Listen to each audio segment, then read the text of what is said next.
नमस्कार दोस्तों, मैं सरोज पांडे।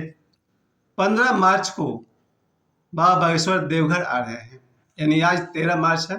15 मार्च 2024 को यानी कि परसों शुक्रवार को बाबा बागेश्वर देवघर आ रहे हैं। वहाँ उनका एक दिन का आध्यात्मिक कथा का कार्यक्रम है।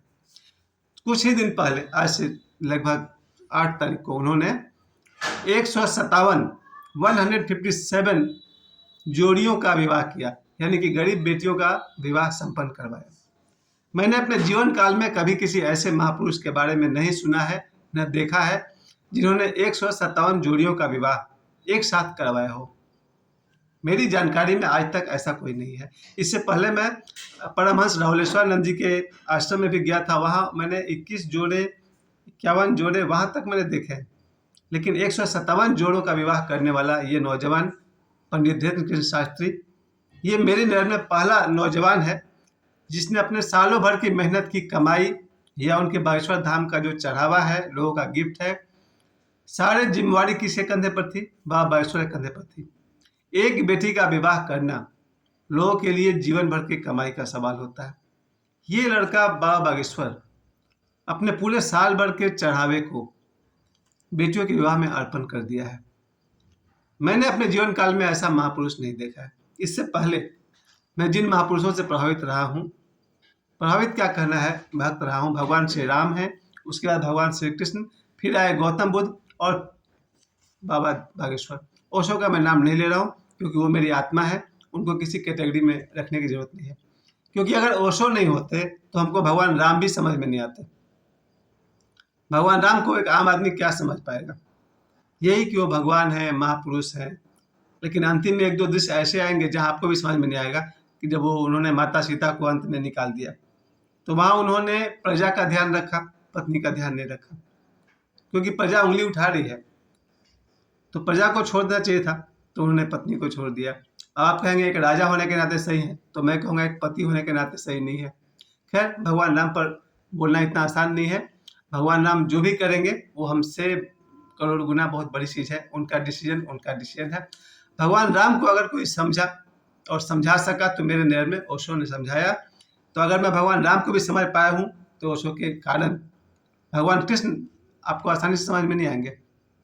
कहते हैं उनके 16,000 रानियाँ थी, 3 पत्नियाँ तो सामने सामने ही है, जामवंती है, रुक्मिणी है, सत्यभामा है, उसके बाद में फिर राधा का नाम जुड़ जाएगा। तो एक आम आदमी को समझ में आएगा भगवान कृष्ण क्या है। इसके अलावा भगवान कृष्ण का युद्ध करवाना गीता में आम आदमी को समझ में आएगा। जहाँ वो पहले ही श्लोक में अर्जुन कहते हैं कि ये मेरे अपने हैं, मैं अपने संबंधियों को मार करके कोई राज्य का सुख नहीं भोगना चाहता हूँ।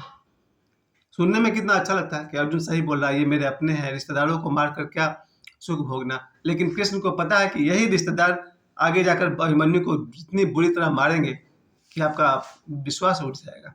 वही हुआ ना, बाद में जब चक्रव्यूह में जब अभिमन्यु का वध करते हैं ये लोग, ये सब कोई था वहाँ पर। कर्ण, दुर्योधन, द्रोणाचार्य, अश्वत्थामा, आचार्य कृपलानी, सब लोग मिलकर के कैसे एक 16 साल के बच्चे को लोग नृशंस हत्या करते हैं।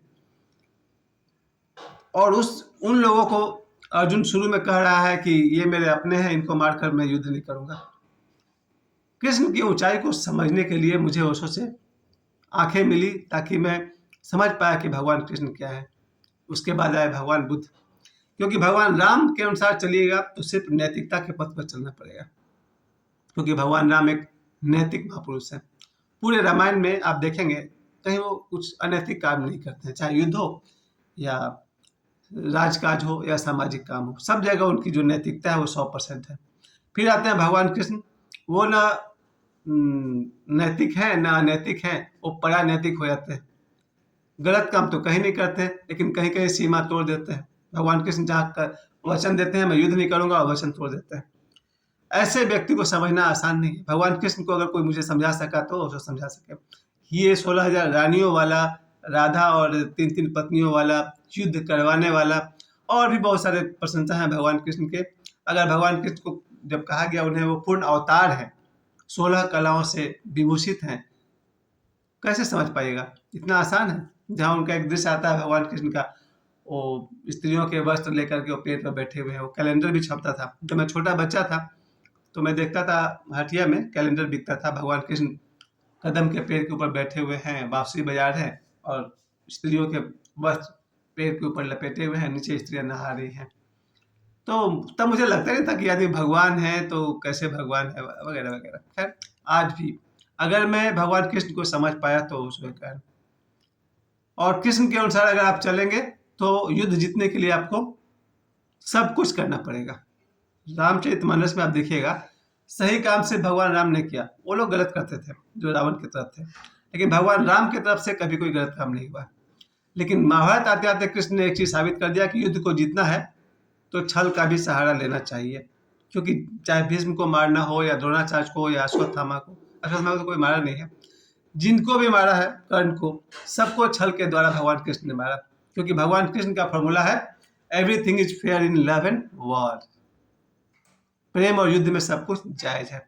और एक दृश्य है वहां पर जहां भगवान कृष्ण को समझना मुश्किल हो जाएगा, जहां कृष्ण सुभद्रा से विवाह करना चाहते हैं और सुभद्रा का विवाह बलराम से तय कर देते हैं। युधिष्ठिर नहीं, बलराम। तब भगवान कृष्ण सुभद्रा को और कृष्ण को राय देते हैं कि सुभद्रा तुम कृष्ण को लेकर भाग जाओ। और लंबी कहानी आप लोगों ने सुनी होगी, जहाँ सुभद्रा को कहते हैं कल तुम मंदिर जाओ और अर्जुन वहाँ आएगा, अर्जुन को तुम रथ में बैठाकर रथ तुम हाँकना। और सुभद्रा रथ चला रही है और अर्जुन पीछे बैठे हुए हैं। तो सुभद्रा ने अर्जुन का हरण कर लिया। जब खबर फैली तो बलराम बहुत गुस्से में आ गया कि ये तो गलत हो गया, अर्जुन मेरी बहन को लेकर के भाग गया है।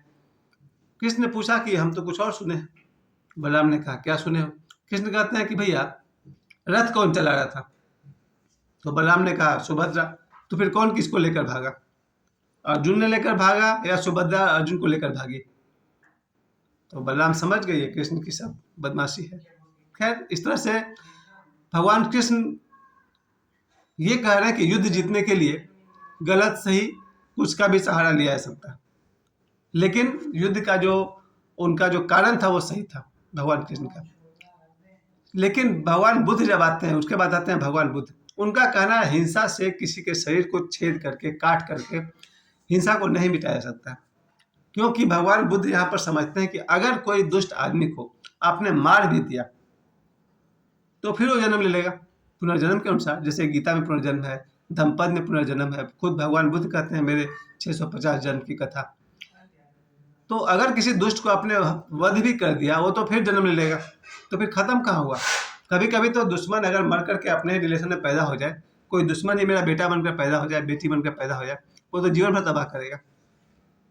तो न तो नैतिक रूप से कोई चीज सॉल्व हो पाया भगवान राम की तरफ से, और न युद्ध करके हिंसा करके ही किसी को आप समाप्त कर पाए बुराई को।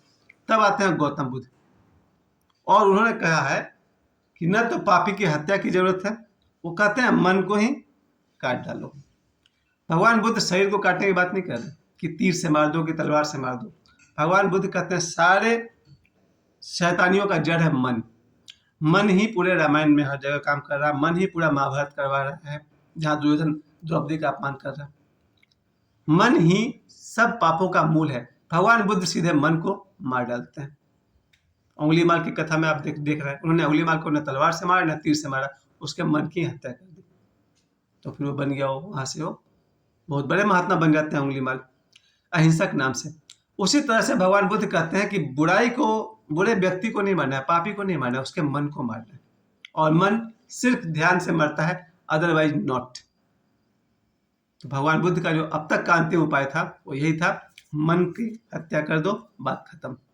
यानी कि उंगली मार के शरीर की बद की जरूरत नहीं है। और मेरे नजर में चौथा लड़का ये है बाबा बागेश्वर। इन्होंने हमारे साइकिक पावर को, हमारे मानसिक शक्ति को बढ़ाया।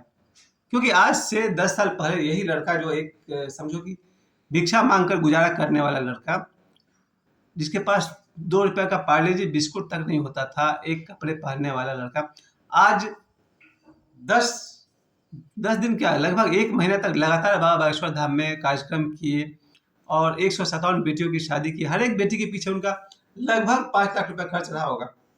5 लाख गुने 156 बेटियां, 157 बेटियां। इतना बड़ा खर्च का जिम्मा किसके पास था? बाबा बागेश्वर के पास। तो बाबा बागेश्वर अगर इतना बड़ा काम कर सके, ये बहुत बड़ी बात है। उनके जो ये विवाह का कार्यक्रम हुआ था, जिसमें आप मुंबई से बड़े बड़े स्टार्स आए हुए थे, सोनू निगम थे, बी प्राक थे और भी सिंगर थे, क्या मीका भी थे। भोजपुरी तरफ से बहुत सारे लोग आए हुए थे।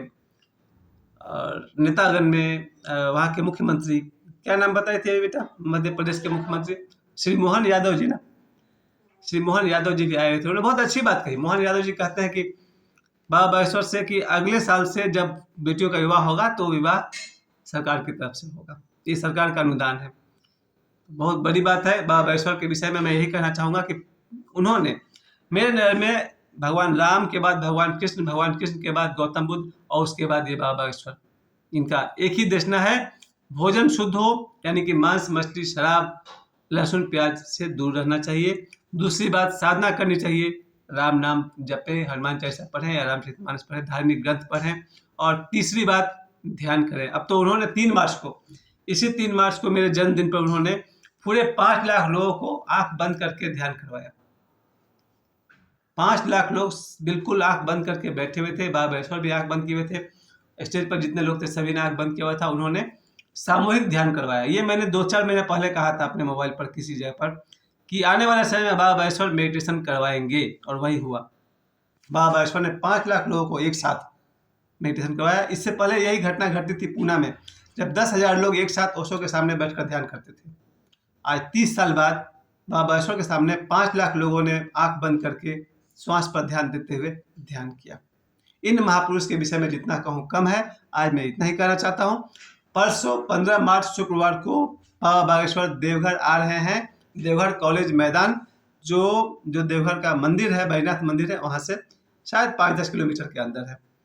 एक बार फिर से बता दूं, 15 मार्च शुक्रवार को बाबा बागेश्वर देवघर आएंगे, देवघर कॉलेज मैदान में।